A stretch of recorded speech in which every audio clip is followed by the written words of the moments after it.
여러분은 혹시 사람들을 만나고 집에 돌아오는 길에 가슴 한구석이 텅 빈 것처럼 허전하거나 괜히 그 말을 했다 싶은 후회로 밤잠을 설친 적이 없으신가요?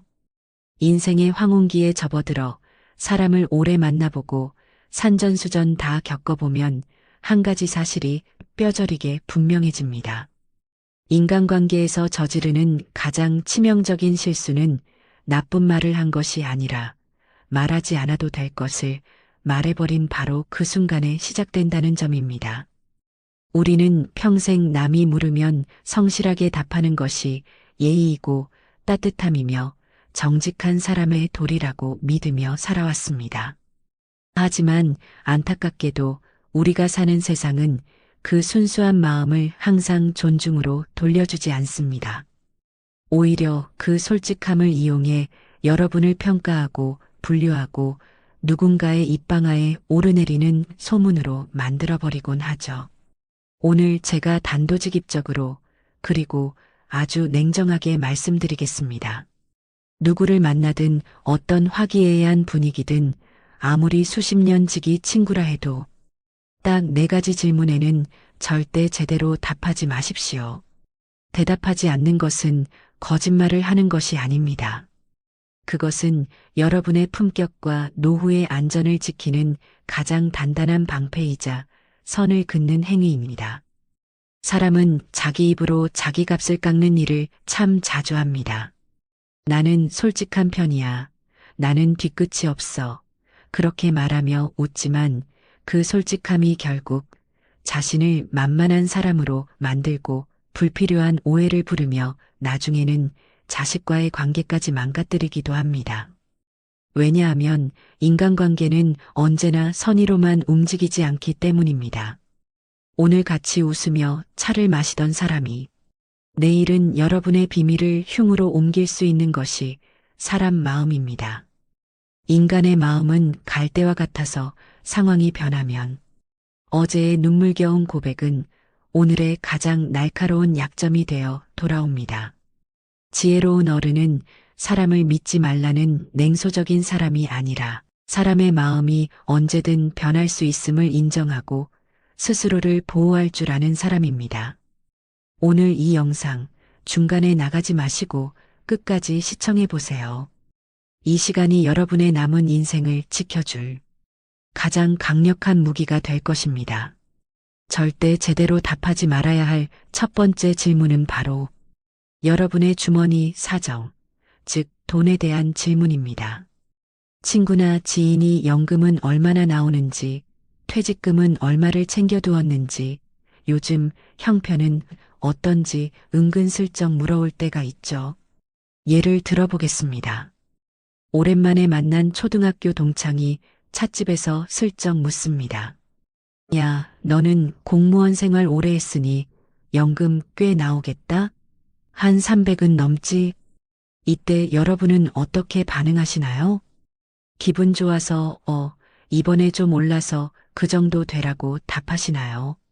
그 순간 여러분은 스스로 인생의 주도권을 넘겨준 것입니다. 돈은 인간관계에서 가장 무서운 독이자 동시에 가장 강력한 권력입니다. 여러분이 구체적인 액수를 입 밖으로 내뱉는 순간 상대방의 머릿속에서는 아주 복잡한 계산기가 돌아가기 시작합니다. 만약 여러분이 생각보다 돈이 많다고 느껴지면 어떤 일이 벌어질까요? 칭찬이 돌아올까요? 아닙니다. 인간의 본성에는 시기와 질투라는 아주 고약한 놈이 숨어 있습니다. 겉으로는 와 부럽다라고 말하지만 속으로는 누구는 고생 안 하고 저렇게 잘 사는데 나는 왜 이럴까 하는 비교가 시작됩니다. 그때부터 여러분은 그 모임에서 편안한 친구가 아니라 돈주머니로 취급받게 됩니다.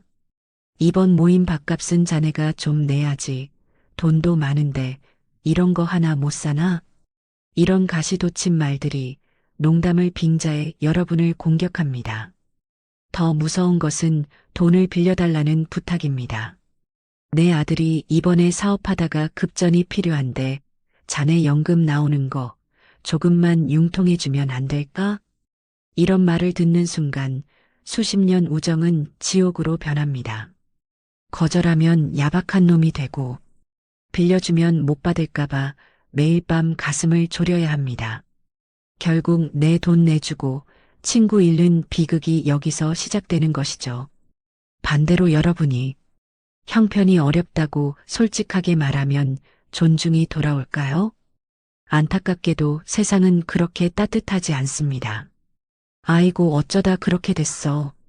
노후 준비를 좀 잘해두지 그랬나라는 위로 섞인 말 뒤에는 나는 너보다 낫다는 묘한 우월감이 숨어 있습니다. 사람들은 나보다 잘난 사람에게는 질투를 느끼고 나보다 못한 사람에게는 동정을 가장한 무시를 합니다. 어느 쪽이든 여러분에게 기분 좋은 존중은 돌아오지 않습니다. 그렇다면 어떻게 답해야 할까요? 구체적인 시나리오를 기억하십시오. 누가 돈 문제를 물으면 그저 허허 웃으며 이렇게 말씀하십시오. 그저 오늘 친구들 만나서 맛있는 거 먹고 내 한 몸 건사할 정도는 있네. 부족하지 않게 주신 것에 감사하며 살고 있어. 이 한마디면 충분합니다. 집값이 올랐냐고 물으면 오르면 뭐하나 내가 여기서 죽을 때까지 살 집인데 그냥 편하게 지내는 거지라고 넘기십시오. 숫자를 주지 않는 것이 여러분의 권위를 지키는 첫 번째 관문입니다. 돈 이야기가 닫혀야 비로소 여러분의 인격이 보이기 시작합니다. 돈이 많다고 자랑하지도 말고 없다고 기죽지도 마십시오. 내 주머니 사정을 오직 나만이 알고 있을 때 거기서 나오는 비밀스러운 여유가 여러분을 함부로 대할 수 없는 품격 있는 어른으로 만듭니다. 돈에 대한 방어막을 잘 치셨다면 이제 두 번째로 우리가 입을 무겁게 닫아야 할 아주 예민한 주제로 넘어가 보겠습니다. 그것은 바로 우리 시니어분들이 모였다 하면 가장 많이 하시는 실수, 바로 자식과 가정사에 관한 이야기입니다. 여러분, 자식은 부모에게 무엇일까요? 내 목숨보다 소중하고 내가 살아온 증거이며 가장 큰 자랑거리인 경우가 많습니다. 그래서 친구들을 만나면 은근슬쩍 우리 아들이 이번에 부장이 됐네. 우리 딸이 이번에 시집을 잘 갔네 하며 자랑하고 싶어 입이 근질근질해집니다. 하지만 여러분, 여기서 아주 냉정하게 생각해 보셔야 합니다. 자식 자랑은 듣는 사람에게는 고통이요, 나에게는 독이 됩니다. 예를 하나 들어보겠습니다. 정기 모임에서 한 친구가 손주 자랑과 자식의 승진 이야기를 30분 내내 한다고 가정해 봅시다. 겉으로는 다들 아이고 축하해, 자식 농사 잘 지었네라고 말하겠지만 그 자리에 앉아 있는 다른 친구들의 속마음은 어떨까요? 자식이 취업을 못했거나 사업에 실패해서 가슴앓이 중인 친구에게 그 자랑은 축하가 아니라 예리한 칼날이 되어 심장을 찌르는 고통이 됩니다. 결국 과한 자식 자랑은 여러분을 멋진 부모로 만드는 것이 아니라 주변 사람들을 하나둘 떠나가게 만드는 가장 빠른 지름길입니다. 나중에는 친구들이 여러분의 연락을 피하게 될지도 모릅니다. 저 친구 만나면 자기 자식 자랑만 한참 듣다 와야 한다는 말이 도는 순간 여러분은 고립됩니다. 자식의 성공은 자식의 것이지 부모인 여러분의 훈장이 아닙니다. 반대로 자식이 속을 썩인다고 하소연하는 것은 어떨까요? 이것은 더 위험한 행동입니다. 자식 흉을 보는 것은 결국 내 얼굴에 침 뱉는 일입니다. 아들이 돈을 안 줘, 며느리가 전화를 안 해, 이런 이야기를 밖에서 하시는 순간 사람들은 여러분의 자식을 함부로 대하기 시작합니다. 그리고 그 소문은 반드시 돌고 돌아 자식의 귀에 들어갑니다. 자식 입장에서는 부모가 밖에서 자기 흉을 보고 다닌다는 사실을 알면 그 관계는 영원히 회복하기 힘든 강을 건너게 됩니다. 엄마는 왜 남들한테 내 치부를 다 말하고 다녀? 라는 원망을 듣게 되면 그 서운함은 평생 갑니다. 자식은 부모의 소유물도 아니고 여러분의 인생 성적표도 아닙니다. 밖에서는 그저 다들 제목하며 바쁘게 잘 지내고 있네라는 한마디로 짧게 끝내십시오. 그것이 자식의 체면을 세워주고 여러분의 품격을 지키는 최고의 대화법입니다. 세 번째로 우리가 절대 내비쳐서는 안 될 가장 깊숙한 곳의 이야기, 바로 여러분의 속마음과 약점에 대해 이야기해 보겠습니다. 사람이 나이가 들면 외로워지기 마련입니다. 마음 한구석이 텅 빈 것 같고 누군가에게 내 힘든 사정을 다 털어놓고 위로받고 싶은 순간이 반드시 찾아오죠. 특히 마음이 약해진 날 친한 친구와 술 한잔하거나 차를 마시다 보면 나도 모르게 사실은 내가 요즘 이런 고민이 있어. 내가 예전에 이런 잘못을 했었어 하며 내 아픈 속살을 보여주게 됩니다. 여러분, 그 순간은 시원하실 겁니다. 내 마음을 누가 알아주는 것 같고 세상에 내 편이 있는 것 같아 든든하시겠죠. 하지만 명심하십시오. 정보는 곧 힘입니다. 여러분의 약점을 상대방에게 넘겨주는 순간 여러분은 그 사람에게 나를 조종할 수 있는 고삐를 넘겨주는 것과 같습니다. 인간관계는 영원하지 않습니다. 오늘 죽고 못 살던 친구가 내일은 사소한 오해로 등을 돌릴 수 있는 것이 세상 이치입니다. 그때 여러분이 털어놓았던 그 눈물겨운 고백들은 상대방의 입을 통해 가장 날카로운 무기가 되어 돌아옵니다. 그 사람 겉으로는 멀쩡해 보여도 속은 다 썩었대. 옛날에 이런 일도 있었다는데 정말 실망이야. 이런 소리가 들려올 때 여러분이 느낄 배신감과 수치심은 이루 말할 수 없을 것입니다. 그래서 지혜로운 어른은 절대로 내 밑바닥을 다 보여주지 않습니다. 진짜 고통스러운 마음, 남들에게 말 못할 고민은 사람이 아니라 종이에게 털어놓으십시오. 매일 밤 일기장을 펼쳐놓고 그곳에 여러분의 모든 아픔과 눈물을 쏟아내십시오. 종이는 배신하지 않습니다. 종이는 여러분의 비밀을 누구에게도 옮기지 않습니다.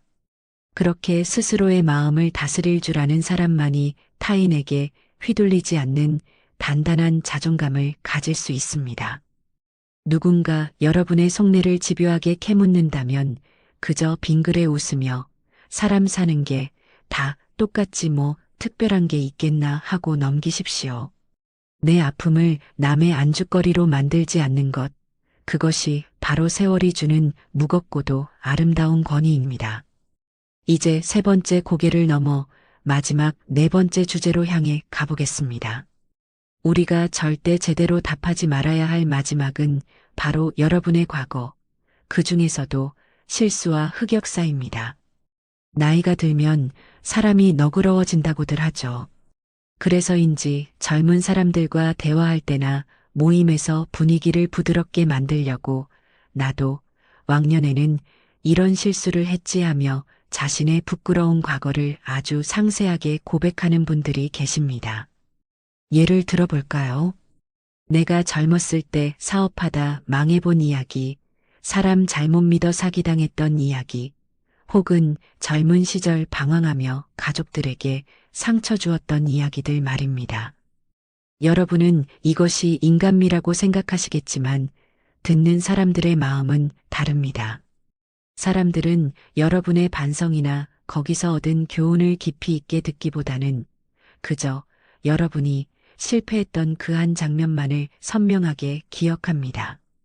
아무리 지금 번듯하게 차려입고 인자한 미소를 지어도 여러분의 입으로 과거의 오물을 들춰내는 순간 사람들의 머릿속에서 여러분은 영원히 실패자 혹은 문제 있는 사람으로 각인됩니다. 과거는 이미 흘러간 물입니다. 흐르는 강물에 발을 두 번 담글 수 없듯이 지나간 시간은 지금의 여러분이 아닙니다.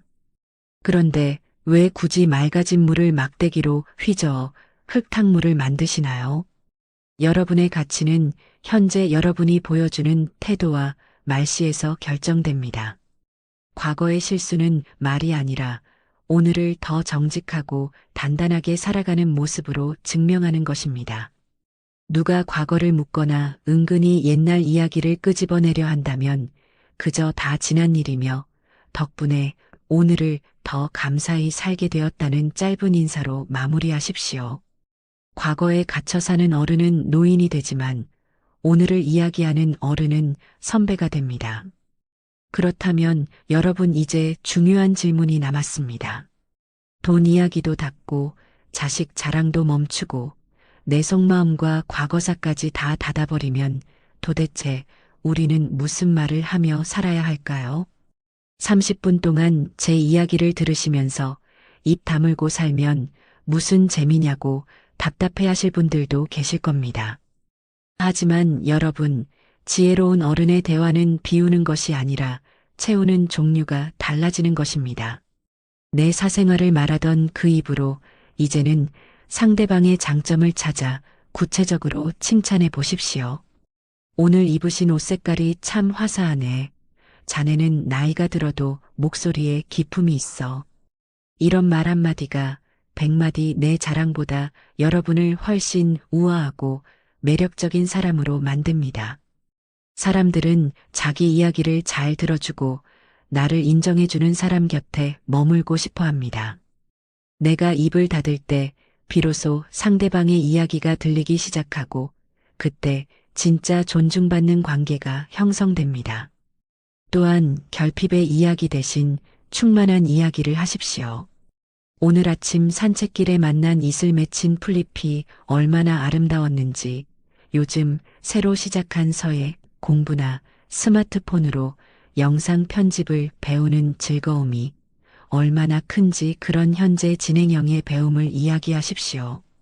무언가를 배우고 있는 사람의 눈동자는 결코 흐려지지 않습니다. 나는 돈이나 자식의 성공으로 내 가치를 증명하는 사람이 아니라 내 안의 즐거움과 배움으로 스스로를 채우는 사람이라는 메시지를 전달하십시오. 이런 대화를 나누는 분들에게는 묘한 아우라와 여유가 느껴집니다. 사람들은 그런 어른을 함부로 대하지 못합니다. 저분은 참 배울 점이 많다. 옆에 있으면 나까지 맑아지는 기분이다라는 소리를 듣게 되는 것이죠. 이것이 바로 100세 철학자가 말하는 진짜 어른의 품격입니다. 여러분 오늘 긴 시간 동안 저와 함께 마음 공부를 하셨습니다. 대답하지 않을 권리는 여러분의 소중한 자유입니다. 무례한 질문에 쩔쩔매며 대답할 필요 없습니다. 그저 감사하게 잘 지낸다는 한마디로 부드럽게 문을 닫으십시오. 그것은 불통이 아니라 여러분의 영혼을 지키는 최소한의 울타리입니다. 여러분의 입이 무거워질수록 여러분의 인생은 더 깊은 향기를 내뿜을 것입니다. 오늘부터 실천해 보세요. 자랑하고 싶은 마음이 올라올 때 한번 꾹 참고 힘들어서 기대고 싶을 때 일기장을 펼치십시오. 그렇게 쌓인 침묵의 시간들이 여러분을 세상에서 가장 단단하고 아름다운 어른으로 만들어줄 것입니다.